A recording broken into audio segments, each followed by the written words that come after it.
नमस्कार विद्यार्थी मित्रांनो, मी प्राध्यापक डॉक्टर वैशाली कंकाळे, सहाय्यक प्राध्यापक नर्मदा बोर्डचे अध्यापक महाविद्यालय तेल्हारा, जिल्हा अकोला।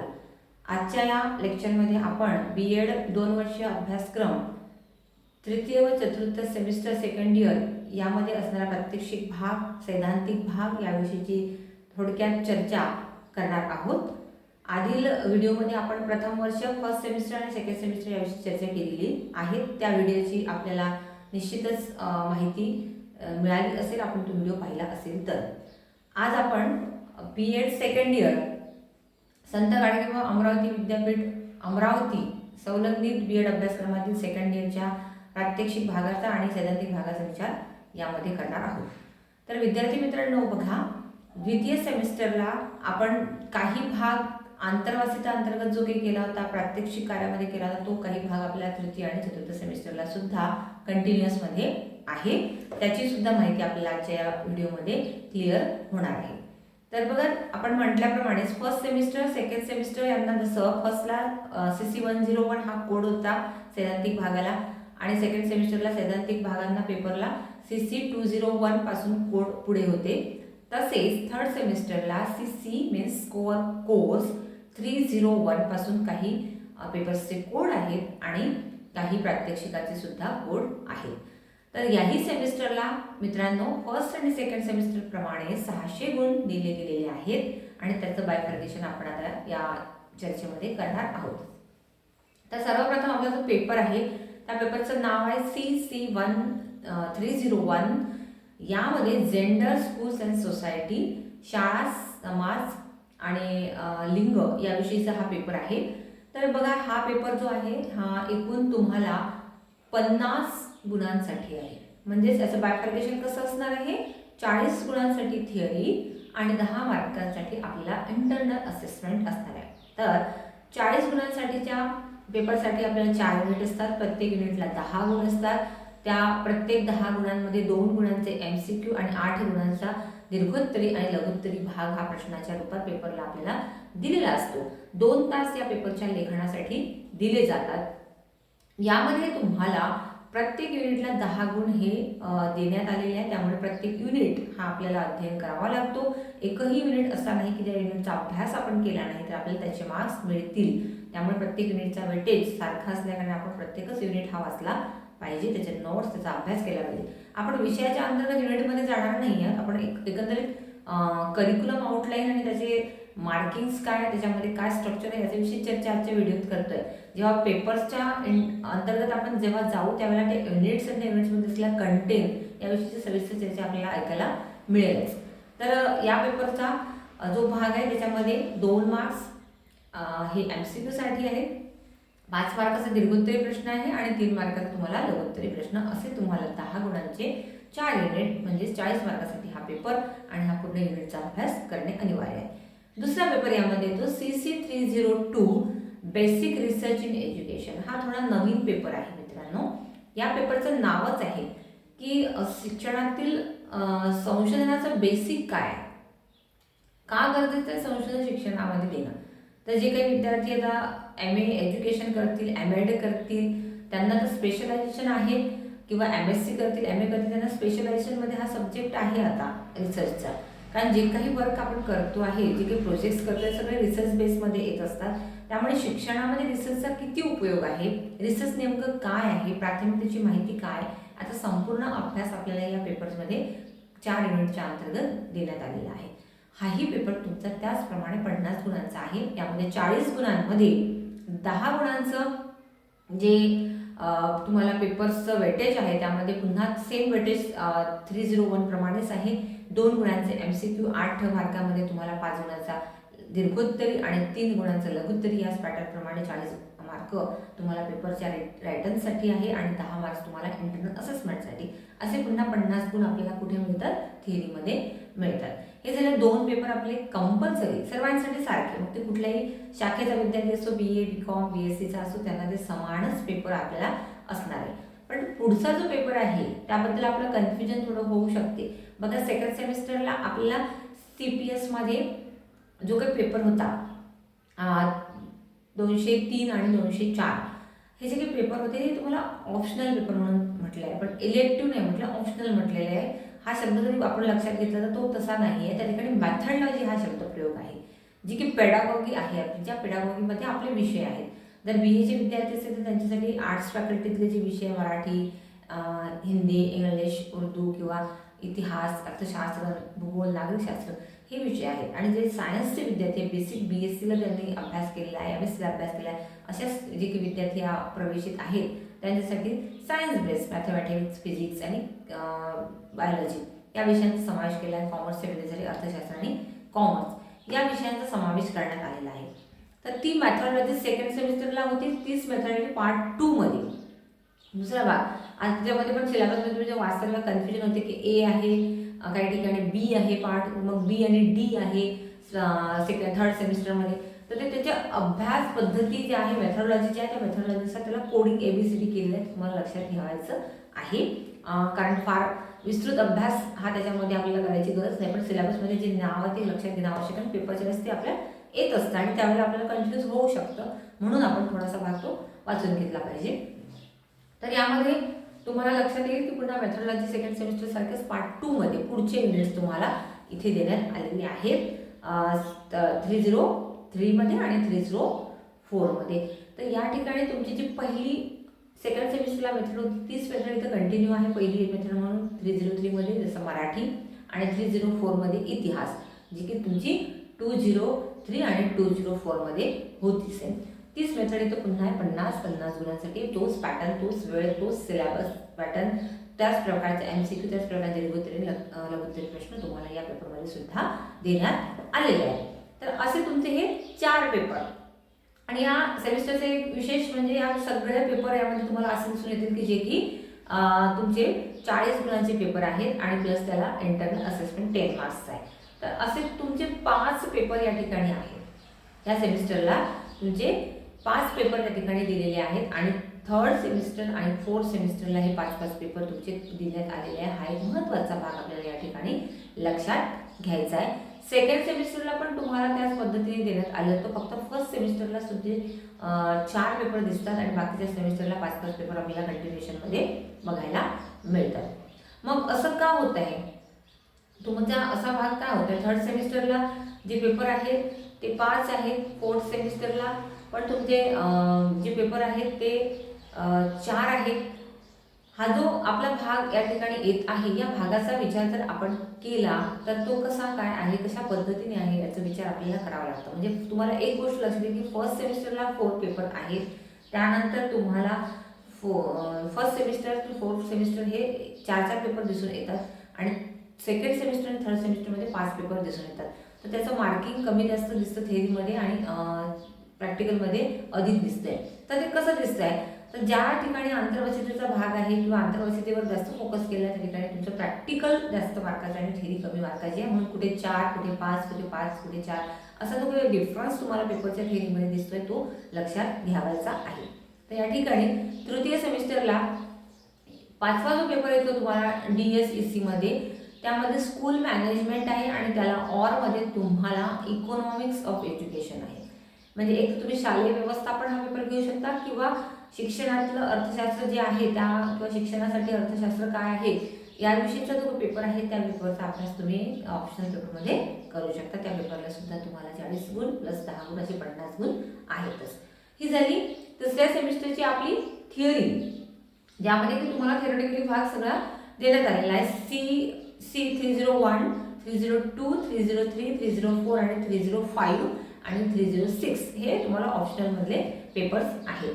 तर या सर्व अनुषंगाने आपला थिअरेटिकली भाग येतो आणि 5 पेपरचा हा विषय जर आपण केला 4×20 आपल्याला मार्क्स त्या ठिकाणी जर पाहिले तर त्या 4ही पेपरमध्ये जे मार्क्स आहेत आपण ते सहज प्राप्त करू शकतो, कारण ते आपल्या हातामध्ये आहेत, ते की ऑप्शनल आहेत. तर तो भाग पण आपण या ठिकाणी लक्षात घ्यावायचा आहे. आता याच्यातल्या थिअरेटिकलीकडे वळायला गेलं तर सगळ्या याला समान युनिट्सचं वितरण केलेलं आहे. ते युनिट आपण वाचले, त्याचे पॉईंट्स नोट्स काढले तर नक्कीच आपल्याला उपयुक्त ठरू शकतात. आता या तिसऱ्या सेमिस्टरला हे झालं थेअरी.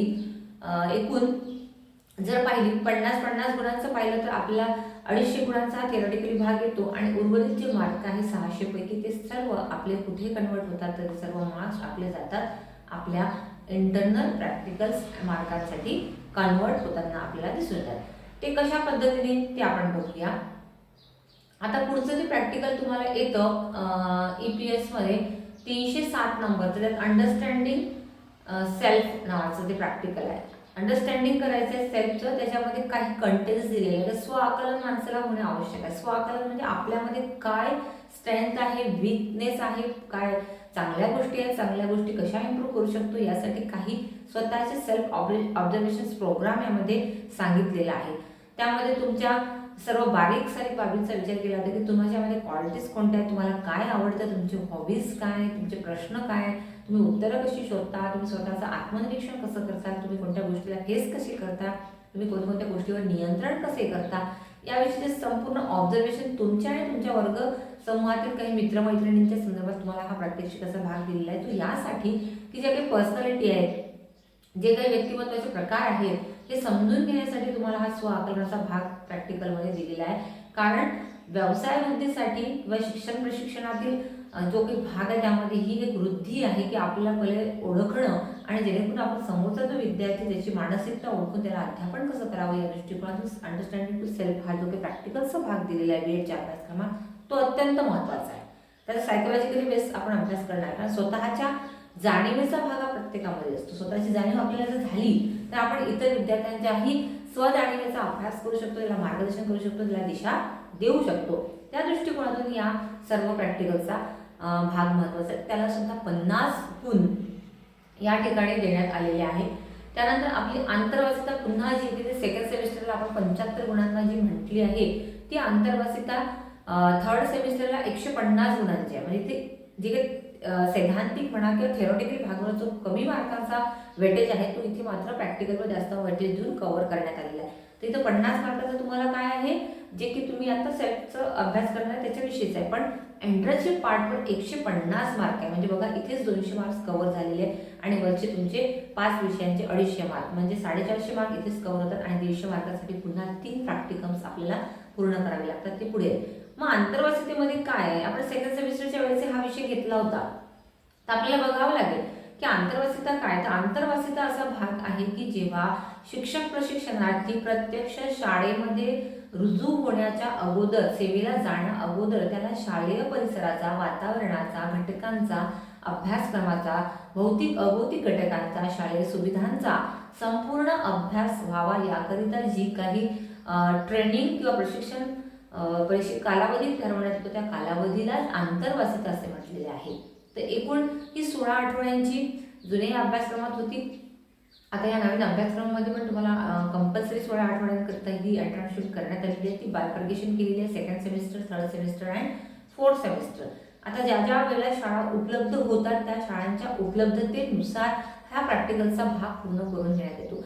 बघा सेकंड सेमिस्टरच्या आंतरवासितेचा आपण जर विचार केला त्यावेळेला बऱ्याचशा शाळा ह्या सुट्टीच्या कालावधीत असतात किंवा सकाळच्या शाळांच्या पिरियड्समध्ये असतात, त्यामुळे त्यावेळेला विद्यार्थी हा भाग करत नाहीत. म्हणून थर्ड सेमिस्टरला नव्याने आपण प्रवेश घेतलेला असतो, नव्याने शाळा पण त्यावेळेला सुरू झालेली असते जुलै ऑगस्ट दरम्यान.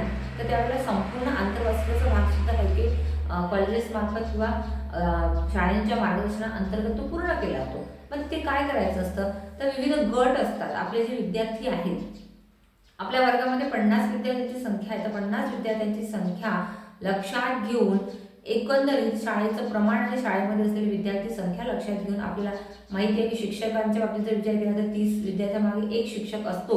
या रेशोप्रमाणे जरी विचार केला किंवा विद्यापीठाने 100 विद्यार्थ्यामागे 1 शिक्षक या रेशोप्रमाणे विचार केला तरी आपल्याला त्या प्रमाणातच विद्यार्थ्यांचं वाटप त्या शाळेमध्ये करावं लागतं. आता कधी कधी विद्यार्थी संख्या तेवढी नसताना सुद्धा आपल्याला शिक्षकांना पाठवावं लागतं, कारण हा त्या ठिकाणी विद्यार्थी संख्येचाच प्रश्न असल्या कारणाने आपल्याला ॲडजस्टमेंट करावी लागते. कारण काही जिल्हा परिषद शाळा आहेत, काही हायस्कूल्स आहेत, नगर परिषदच्या ठिकाणी विद्यार्थी संख्या ही तुलनेने कमी असते. मग अशा ठिकाणी किमान काही मेथोडॉलॉजीचे, काही विषयाचे जे शालेय विषय आहेत त्या विषयाचे विद्यार्थी आपल्याला आपल्या 50 मधून निवडावे लागतात. जसं मराठी, इंग्रजी, गणित, भूगोल, विज्ञान या विषयांचे विद्यार्थी आपल्याला निवडावे लागतात आणि त्या शाळेमध्ये किमान ते 3 ते 4 विद्यार्थी संख्येच्या हिशोबाने, त्या प्रमाणाने आपल्याला पाठवावे लागतात. पहिली प्रायमरी ही भाग असते. याकरिता आपल्याला आंतरवासितेला जाण्यासाठी पण महाविद्यालयाकडून सगळं मार्गदर्शन दिलं जाते, कारण हा जो कार्यक्रम आहे हा गट शिक्षण अधिकाऱ्यांच्या परवानगीने शाळेय परिसरामध्ये राबवला जातो. त्याचं परवानगी पत्र असतं, ते परवानगी पत्रसुद्धा तुम्हाला दिलं जातं. तुमच्या शाळेची तुम्हाला लेटर दिले जाते, एक प्रकारची ती ऑर्डरच असते की ही विद्यार्थी आपण आमच्याकडून तुम्ही आंतरवसितेला ठेवून घ्या, यांना आंतरवसिता पूर्ण करू द्या, अशी विनंतीसुद्धा शाळांना मुख्याध्यापकांना असते. आणि त्यावेळेला आपले विद्यार्थी गटातून जर 50 विद्यार्थी, एका शाळेला 5 विद्यार्थी, याप्रमाणे 10 विद्यार्थ्यांचा गट तयार करून प्रत्येक शाळेमध्ये विद्यार्थ्यांचं विभाजन केलं जातं आणि आपले शिक्षक वृंद म्हणून हे विद्यार्थी त्या ठिकाणी जातात. त्यांना दररोजची आंतरवसिता दरम्यानची हजेरी लिहावी लागते, घ्यावी लागते, साईन करावं लागते आणि आंतरवसिता कार्यक्रम पूर्ण झाल्यानंतर मुख्याध्यापकांच्या प्रमाणपत्रासह हजेरीवरती स्वाक्षरीसह ते सगळं रेकॉर्ड अहवाल त्याला तयार करावा लागतो आणि तो विद्यापीठाच्या येणाऱ्या मौखिक परीक्षेमध्ये सादरही करावा लागतो, प्रेझेंटही करावा लागतो आणि शालेय अनुभव हा लेखी स्वरूपात घेऊन त्याचं एक प्रॅक्टिकल हे आपल्या महाविद्यालयाच्या लायब्ररीमध्ये म्हणा, परीक्षकांच्या परीक्षणानंतर म्हणा तो जमासुद्धा करावा लागतो. असा तो प्रोग्राम असतो. मग यामध्ये नेमकं काय करावं लागतं, तर विद्यार्थी मित्रांना माहिती आहे, सर्वप्रथम आपल्याला आपल्या ज्या अध्यापन पद्धती आहे त्या अध्यापन पद्धतीचे किमान एका अध्यापन पद्धतीचे 15 लेसन्स तुम्हाला घ्यावे लागतात. त्याची एक नोटबुक तयार करावी लागते. पाठ घेण्या अगोदर तो प्लॅन तयार करावा लागतो, तो पाठ घ्यावा लागतो आणि त्याच्या नोंदी तुम्हाला त्या पाठामध्ये सविस्तर शैक्षणिक साहित्यासह कराव्या लागतात. हे पहिलं प्रात्यक्षिक आपल्या आंतरवसितेमध्ये करावं लागतं.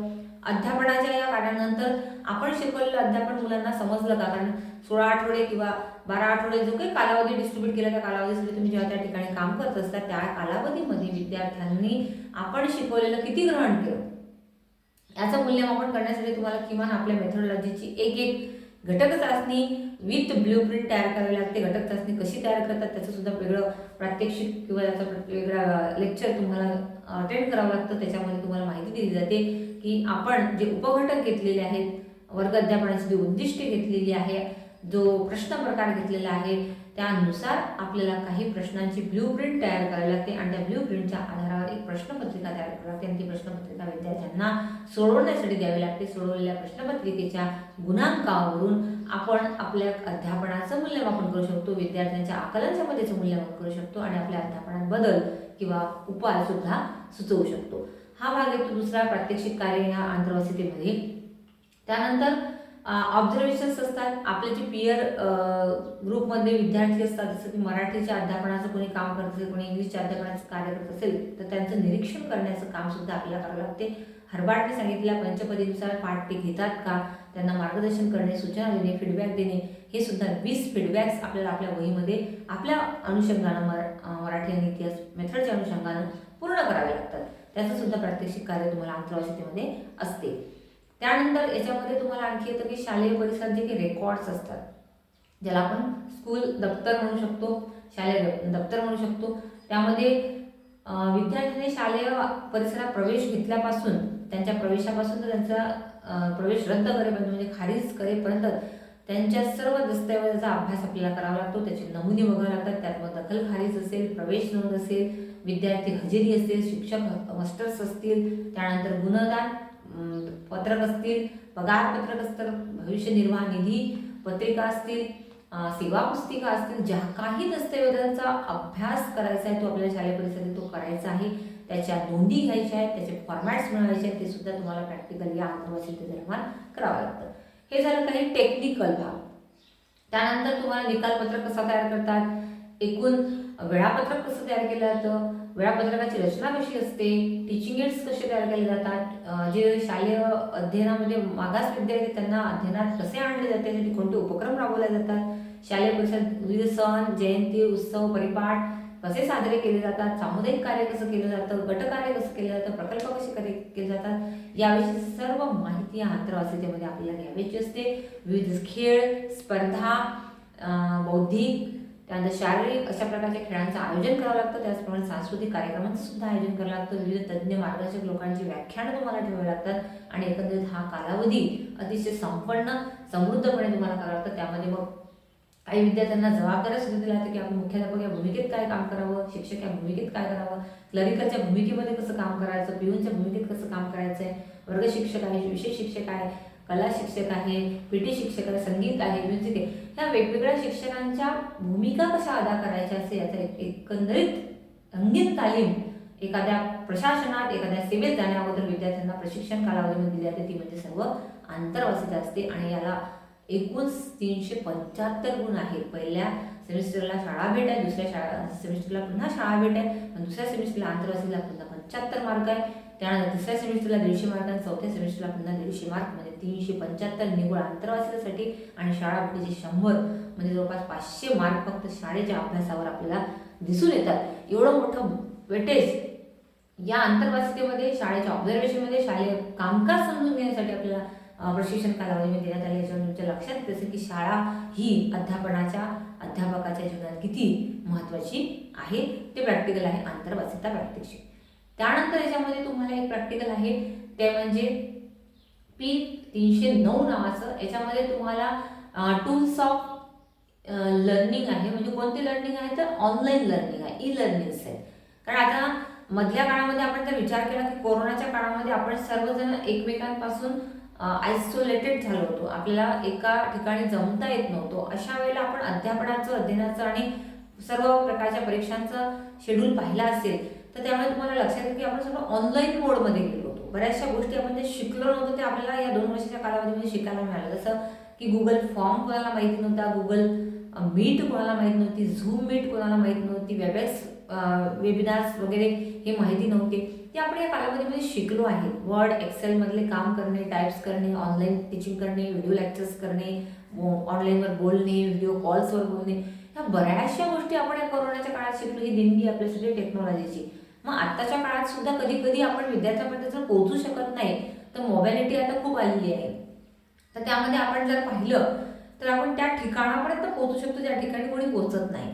ज्या ठिकाणी टी व्ही पोहोचू शकत नाही, ज्या ठिकाणी वा लाईट पोहोचू शकत नाही, मोबाईल किंवा रेंजच्या कव्हरेजच्या भागात आपण जाऊन त्या ठिकाणी आपला माहितीचा स्रोत त्यांना उपलब्ध करून देऊ शकतो. मग तो कसा?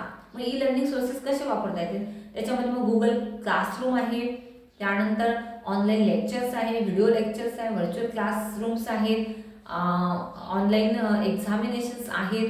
ह्या सर्व बाबी आपल्याला कशा करता येतील याचा सुद्धा अभ्यास आपल्याला या प्रॅक्टिकलमध्ये करता येते. मग त्याच्यामध्ये तुम्हाला काही प्रॅक्टिकल्स दिलेले आहेत, त्याचा तुम्ही निर्माण करायचं आहे. त्यामध्ये की क्वेश्चन्स निर्माण करणे आहेत, टेक्स्टबुक्सवरचे काही प्रश्न निर्माण करणे आहेत, कहूतवरचे काही प्रश्न निर्माण करायचे आहेत. तर त्यासाठी जॅमबोर्ड कसा वापरतात, क्लिपबोर्ड कसा वापरतात, व्हाईट बोर्ड्स कसा वापरतात किंवा स्मार्ट बोर्ड कसा वापरतात याविषयी संपूर्ण माहिती ई लर्निंग टूल्समध्ये आपल्याला मिळणार, जी की आपण एका क्लिकवर सुद्धा स्वतःही माहिती करून घेऊ शकतो. आणि आज ती गरज आहे. सगळ्या व्हर्च्युअल क्लासेस होत आहेत, व्हर्च्युअल क्लासरूम्स डेव्हलप होत आहेत आणि आता ई लर्निंग सोर्सेस आलेले आहे, ICT आलेले आहे, त्याचबरोबर LCD प्रोजेक्टरच्या माध्यमातून अध्यापनाचं कार्य आता होते, PPTच्या माध्यमातून होते. त्यामुळे एका टीचरला ह्या सर्व बेसिक माहिती असणं आवश्यक आहे. त्या दृष्टिकोनातून ही ऑनलाईन लर्निंग सोर्सेस काय त्याचा अभ्यास आपल्याला प्रॅक्टिकलमध्ये देण्यात आलेला आहे.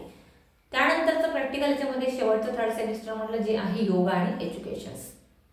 तर बघा मित्रांनो, हा करिक्युलमचा सर्व भाग आपण करतो आहे. तात्विक भाग करतो म्हणतो, सैद्धांतिक करतो, थेरॉटिकली करतो, प्रॅक्टिकली करतोय. पण हे सर्व करत असताना आपली ऊर्जा, एक क्षमता, कॅपेबिलिटी लागते आणि ती कॅपेबिलिटी बॉडीला आवश्यक असते. कारण त्याशिवाय आपण ते काम करू शकत नाही. म्हणून आजच्या जगामध्ये मेडिटेशन्स, योगा, आसनं आपल्या शारीरिक सक्षमतेकडे सुद्धा लक्ष देणं आवश्यक असते. त्या दृष्टिकोनातून काही बेसिक योगा याच्यामध्ये तुम्हाला दिले गेले की जे तुमच्या विद्यार्थ्यांना आंतरवासितेमध्ये तुम्ही सांगा as a sports teacher, as a PT teacher म्हणून त्यांच्याकडून मेडिटेशन्स, कॉन्सन्ट्रेशनसाठी जे काही योगासनं आहेत त्याच्याविषयीची माहिती विद्यार्थ्यांना द्या. कारण एक जीवनाची शैली आता जी आहे ती बदलत चालली आहे. जीवनशैलीचा भाग हा बदलत चालल्यामुळे अनेक प्रश्न आपल्या जीवनामध्ये निर्माण होतात, आरोग्यविषयक समस्या निर्माण होतात. त्या घालवण्यासाठी ध्यान करणे, कॉन्सन्ट्रेट करणे, धारण करणे हे आवश्यक आहे. कारण आपण सकाळी जर उठून एखाद्या गोष्टीचा अभ्यास करत असू तर तो कसा करायचा त्याला ब्रह्ममुहूर्त म्हणतात. आणि ब्रह्ममुहूर्ताचा कालावधी सकाळच्या 4 वाजतेपासून 6 वाजेपर्यंत असतो. त्या कालावधीमध्ये आपण अच्युत प्राप्ती करू शकतो. म्हणजे जे काही अशक्य आहे ते ज्ञान सुद्धा त्या कालावधीमध्ये प्राप्त करू शकतो. कारण त्यावेळेसची ती वेळ, ती घटिका आपल्या जीवनामध्ये फार ज्ञानवर्धक असते, संतोषजनक असते, उत्साहवर्धक असते. म्हणून सकाळी लवकर उठून आपण जर त्या गोष्टींचा प्रयास केला, रियाज केला, सराव केला तर नक्कीच अशक्य गोष्टी आपण शक्य करू शकतो. ते सांगणारं प्रॅक्टिकल म्हणजे योगा अँड एज्युकेशन आहे. कारण योगाचं एज्युकेशनमध्ये फार महत्त्वाचं स्थान आहे. कारण तो आपला बेसिक आहे. वाचलेलं लक्षात राहत नाही, रिकॉल होत नाही, रिमेंबर होत नाही. याचं कारणच आहे की कॉन्सन्ट्रेशन नाही, त्या गोष्टीचं गांभीर्य नाही, रिपिटेशन्स नाही, सराव नाही.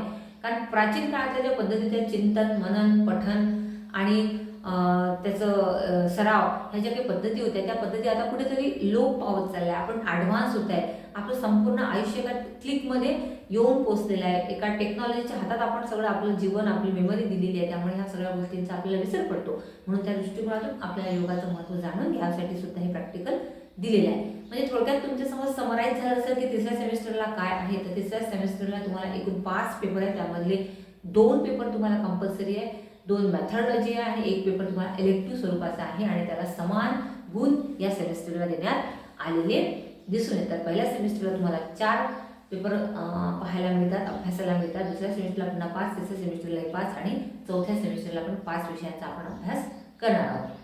हे झाले 5 विषय आणि त्याच्यामध्येच तुम्हाला प्रात्यक्षिक आहे, त्यात अंडरस्टँडिंग टू सेल्फचा आहे, आंतरवासिताचा आहे, लर्निंग रिसोर्सचा आहे, त्यानंतर तुम्हाला योगा एज्युकेशन आहे आणि शेवटचं प्रॅक्टिकल याच्यामध्ये आहे ते रिसर्च प्रोजेक्टचं.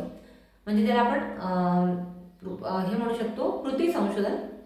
तर जसा एक पेपर पण तुम्हाला याच्यामध्ये बेसिक रिसर्च इन एज्युकेशन तिसऱ्या सेमिस्टरला थेरीमध्ये दिलं आहे, त्याच्यावरच प्रॅक्टिकल या सेमिस्टरमध्ये दिलेलं आहे. तर आंतरवासिता करत असताना जसं तुम्ही अध्यापन करताना अध्यापन केलेल्या भागाचं मूल्यमापन करता त्याच पद्धतीने रिसर्च तुम्हाला दिलेलं आहे की ज्या एखाद्या भागावर तुमचे विद्यार्थी कमी राहत असतील ते व्हॅल्युएशन केल्यानंतर ते का राहतात हे शोधून काढणं, त्याची कारणं शोधणे, यासाठी जे केलं जातं त्याला संशोधन म्हणतात.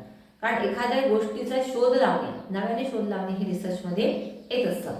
मग असं काय असेल, असे विषय कोणते असतील तर त्यामध्ये तुम्हाला ॲक्शन रिसर्च आहे, कृती संशोधन आहे. एका छोट्या समस्येवर छोटे खाणी तुम्ही प्रयोग करताय, एका वर्गासाठी करताय म्हणून ते ॲक्शन रिसर्च आहे. त्यामध्ये तुम्ही जो काही कालावधी अध्यापन करत आहे त्यावेळेस जर तुम्हाला एखादी समस्या विद्यार्थ्याची जाणवली, एक उदाहरण घेऊया आपण. तर त्यामध्ये असं जर तुम्हाला वाटत असेल की मी गणिताच्या विषयाचं अध्यापन करत असताना विद्यार्थ्यांना वैजिक राशी करताना फार अडचणी जाणवतात किंवा त्याची ती सूत्र म्हणा किंवा चिन्ह लक्षात ठेवताना त्यांना अडचण येते, अशा वेळेला त्या विद्यार्थ्यांची ती समस्या का निर्माण झाली आहे, त्याच्यामागे कारण काय आहे आणि त्या समस्येची उपाययोजना करण्यासाठी आपण काय प्रयत्न करू शकतो, हे एका 5 चॅप्टरांमध्ये आपल्याला द्यावं लागते. त्या संदर्भात स्पेशल माझं एक व्हिडिओ लेक्चर सुद्धा आहे, ते सुद्धा तुम्ही ऐकू शकता. तर त्यामध्ये तुम्हाला बघा विषय घ्यावा लागतो. उदाहरणार्थ आपण घेऊ की इयत्ता 8वीच्या विद्यार्थ्यांना गणित विषयातील वैजिक राशी लक्षात ठेवताना येणाऱ्या अडचणींचा अभ्यास, असं टायटल आपल्याला तयार करावं लागते. आणि त्यामध्ये 8वा वर्गच आपण घेतलेला आहे फक्त.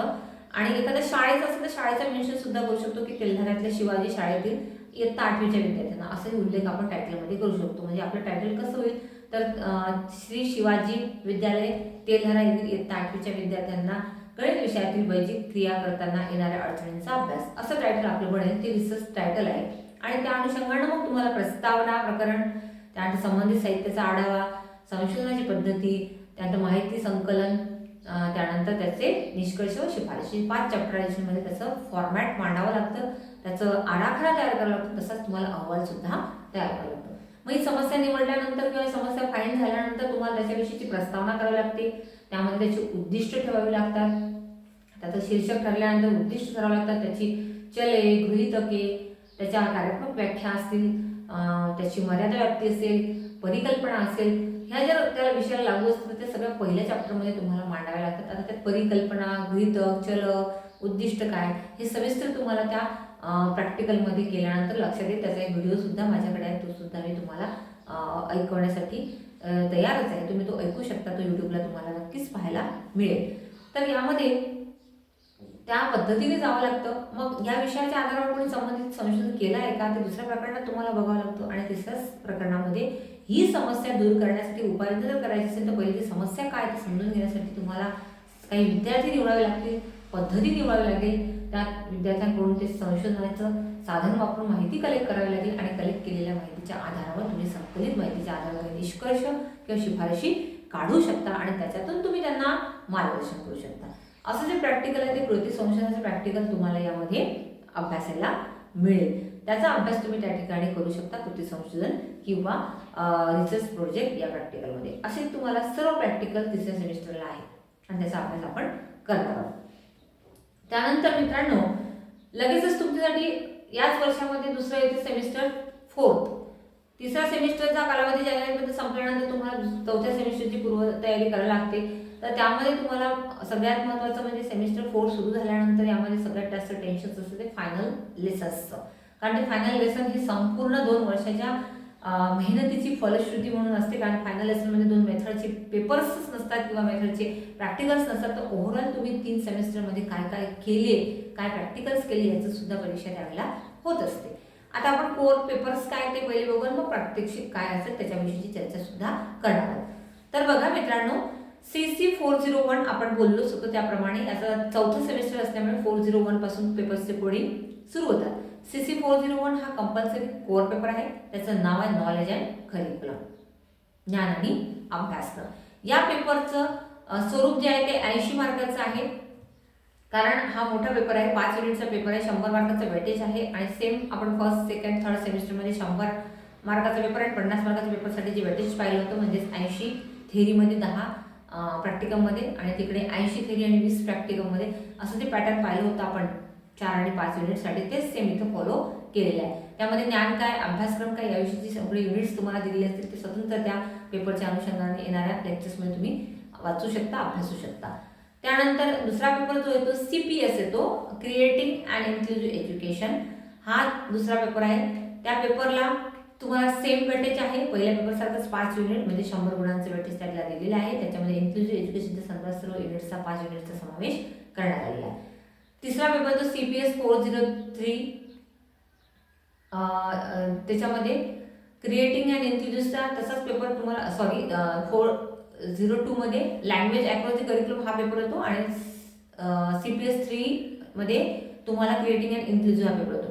तर याला 40 मार्काचं वेटेज आहे आणि वरच्या 2 पेपरला म्हणजे 401ला आणि 402ला 100 मार्काचं वेटेज आहे. त्याच्यामध्ये knowledge and curriculum, language and across the curriculum हा 2 भागांचा पेपर आहे, तो 100 गुणांचा आहे. आणि तिसरा CPS 403 आणि त्याचं नाव आहे क्रिएटिंग अँड इन्क्लुझिव्ह एज्युकेशन, हा 40 मार्काचा पेपर आहे. आणि पुन्हा तुम्हाला जे काही पेपर आहे त्यामध्ये 404 आणि 405 हे जे पेपर आहेत या 2 पेपरमध्ये एक पेपर ऑर आहे, तो तुम्हाला निवडायचा आहे. तो म्हणजे क्रिएटिंग अँड इन्क्लुझिव्ह एज्युकेशन. याच्यानंतर DSEC मध्ये 404 मध्ये तुमच्यासाठी करिअर गायडन्स इन्फॉर्मेशनवरचा पेपर आहे आणि त्याला ऑर पेपर आहे व्हॅल्यू एज्युकेशन. तर तुम्ही त्यापैकी एक पेपर तिथे सिलेक्ट करू शकता आणि त्या पेपरचा अभ्यास करू शकता. म्हणजे तुमच्या लक्षात आलं असेल की पहिल्या सेमिस्टरला तुमचे 4 पेपर होते, दुसऱ्या सेमिस्टरला 5 पेपर होते, तिसऱ्या सेमिस्टरला तुम्हाला पुन्हा 5 पेपर होते आणि चौथ्या सेमिस्टरला तुम्हाला 4 पेपर दिलेले आहेत, ज्याच्यामध्ये CC 401 कंपल्सरी, CPS 402 हा पण कंपल्सरी पेपर आहे आणि CPS 403 क्रिएटिंग अँड इन्क्लुझिव्ह हाही कंपल्सरी पेपर आहे. परंतु CPS नंतर DSEC जो पेपर आहे तो 404 आणि 405 हा तुम्हाला ऑप्शनल आहे. त्याच्यापैकी एक पेपर तुम्ही घेऊ शकता, करिअर गायडन्स किंवा व्हॅल्यू एज्युकेशन. तर पहिल्या 2 पेपरला 100 गुण आहे आणि बाकीच्या पेपरला 50 गुण आहे. म्हणजेच 100 आणि ह्या 2 पेपरचे पुन्हा 100 गुण असे जर पाहिले तर 200 आणि 100 300 गुण तुमचं थेअरीवर पुन्हा वेटेज आहे चौथ्या सेमिस्टरला. म्हणजे पहिल्या सेमिस्टरला तुम्हाला एकूण त्या ठिकाणी 4 पेपर आहेत, दुसऱ्या पेपर सेमिस्टरला 5 पेपर आहे आणि तिसऱ्या सेमिस्टरला तुम्हाला पुन्हा या ठिकाणी 5 पेपर आहेत. तर असा हा पेपरचा पॅटर्न तुम्हाला देण्यात आलेला आहे. या सर्व पेपर्सचा तुम्हाला अभ्यास करणे अनिवार्य आहे आणि चौथ्या सेमिस्टरचे 4 पेपर. आता याच्यामध्ये तुमच्या लक्षात आलं असेल की knowledge and curriculum, language across the curriculum आहे, क्रिएटिंग अँड इन्क्लुझिव्ह एज्युकेशन आहे, करिअर गायडन्स आणि त्याला ऑर व्हॅल्यू एज्युकेशन आहे. हे पेपर कसे आहेत, फर्स्ट सेमिस्टरचे पेपरचे नावं, सेकंड सेमिस्टरचे पेपरचे नावं, थर्ड सेमिस्टरचे पेपरचे नावं किंवा आणि फोर्थ सेमिस्टरचे पेपरचे नाव. तुमच्या एक लक्षात आलं असेल की ओव्हरऑल टीचरशी रिलेटेड जे पेपर्स आहेत त्या पेपर्सचा सगळा समावेश या पेपरमध्ये करण्यात आलेला आहे आणि तशाच पद्धतीचे प्रॅक्टिकल सुद्धा याच्यामध्ये समाविष्ट करण्यात आले. आता आपण फोर्थ सेमिस्टरच्या प्रॅक्टिकलमध्ये जर गेलो तर तुम्हाला दिसेल की त्याच्यामध्ये एक प्रॅक्टिकल आहे 406 ड्रामा अँड आर्ट्स. तर या प्रॅक्टिकलमध्ये ड्रामा अँड आर्ट्समध्ये तुम्हाला काय दिलेलं आहे की एखादी कला कशी विकसित करायची आहे, ड्रामामध्ये काय असतं, तुमच्यामध्ये काही तसे स्किल्स आहेत का, तशा काही गोष्टी आहेत का, मग विविध स्पर्धा विविध आर्ट्स तुम्हाला त्यामध्ये देण्यात आलेले आहेत. ते तुम्ही ॲक्टिव्हिटी करणं आणि त्याच्यावरचे रिपोर्ट्स लिहिणे याला सुद्धा त्या ठिकाणी मार्क्स देण्यात आलेले आहेत. त्या मार्क्सचा पण इन्क्लूड या 4th सेमिस्टरमध्ये करण्यात आलेला आहे. त्यानंतर 407 मध्ये तुम्हाला यात काही स्किल दिलेले आहेत, ज्या स्किलच्या माध्यमातून तुम्ही स्वतःचं डेव्हलपमेंट कसं केलं पाहिजे त्याविषयीचं एक प्रॅक्टिकल तुम्हाला 407 मध्ये देण्यात आलेलं आहे. त्यानंतर एंट्रन्सशिप पार्ट तुम्हाला दिलेला आहे. याच्यामध्ये तो एंट्रन्सशिप पार्ट असा आहे की तो इन्क्लुडिंग आहे, म्हणजे 2nd सेमिस्टर 210 मध्ये सुद्धा आहे आणि इथे 407 मध्ये सुद्धा प्रॅक्टिकलमध्ये इंटर्नशिप आहे आणि 3rd सेमिस्टरच्या मध्ये पण तुम्हाला 308 मध्ये प्रॅक्टिकलमध्ये इंटर्नशिप आहे. तर जे की तुम्हाला मी सविस्तर सांगितलं की पार्ट घेणे, टेस्ट घेणे इथपासून तो सगळा भाग 407 मध्ये इंटर्नशिपमध्ये करावा लागतो. काही स्किल्स आहेत, काही ॲक्टिव्हिटी आहेत, त्या सुद्धा तुम्हाला राबवाव्या लागतात. असे पहिल्या 2nd सेममधला 75 मार्काचा आणि 3rd सेममधला 150 मार्काचा आणि 4th सेममधला 150 मार्काचा असा इन्क्लुडिंग 375 मार्काचा हा इंटर्नशिपचा प्रोग्राम प्रॅक्टिकल आपल्याला पूर्ण करावं लागतं. P408 मध्ये मग तुम्हाला काय येतं तर त्या ठिकाणी फायनल लेसन्स येतात. 2 ज्या मेथडची तुम्ही 2nd सेमिस्टर आणि 3rd सेमिस्टरला अभ्यासला त्या मेथडवरची परीक्षा मात्र आता अंतिम परीक्षा ही प्रॅक्टिकलची ही 4th सेमिस्टरमध्ये घेण्यात येते. त्यामध्ये तुम्हाला पहिल्या अध्यापन पद्धतीसाठी 50 आणि दुसऱ्या अध्यापन पद्धतीसाठी 50 गुण असतात, पण त्याचंही बायफिगरेशन विथ रेकॉर्ड चेकिंग असतं. म्हणजे 40 मार्क तुमच्या लेसन टीचिंगला, 10 मार्क तुमच्या व्हायवाला आणि 10 मार्क तुमच्या रेकॉर्डला असतात. असे 50 मार्क एकेका मेथडला असतात आणि त्याचं तुम्हाला अंतिम परीक्षेला प्रेझेंटेशन करावं लागतं आणि त्याचे मार्क्स तुम्हाला 100 असतात, ते तुम्हाला यात मिळतात. म्हणजे बघा 100 मार्काचे पहिले 2 पेपर, नंतर पुन्हा 50-50 मार्काचे 2 पेपर, ते 300 मार्क आणि फायनल लेसनचे 400 आणि उर्वरित जे मार्क आहेत तुम्हाला 150 मार्क हे तुमच्या इंटर्नशिपला आहे 550 मार्क आणि 150 मार्कांमध्ये तुमचे ड्रामा, त्यानंतर तुमचे जे काही प्रोग्राम्स आहे एज्युकेशनवाले त्याच्यातले प्रॅक्टिकल्स त्याला देण्यात आलेले आहे. म्हणजे थोडक्यात या ठिकाणी सुद्धा प्रॅक्टिकलवर जास्त काय दिलेलं आहे, भर दिलेला आहे. तर असं हे आपलं 4th सेमिस्टरचं प्रॅक्टिकल सुद्धा आहे. जसं पण कॅल्क्युलेशन जर केलं तर ते 600 गुणांचंच होते.